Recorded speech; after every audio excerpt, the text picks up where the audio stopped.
Bıçakla taşıyorsun mesela. Devlete koruma talep edilir miydi? 7 Ekim olaylarında yaralandım ben.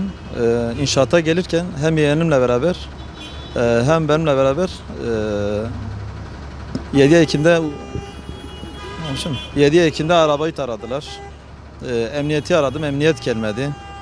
Ondan sonra ambulansı aradım, ambulans gelmedi. Bugün ifade vermeye gelirken emniyetin önüne terörist muamelesi yapıldı. Yunuslar direkt bizi apar topar köşeye çekti.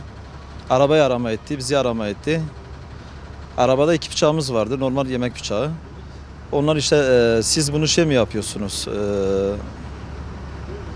bıçak koleksiyonu mu yapıyorsunuz diye.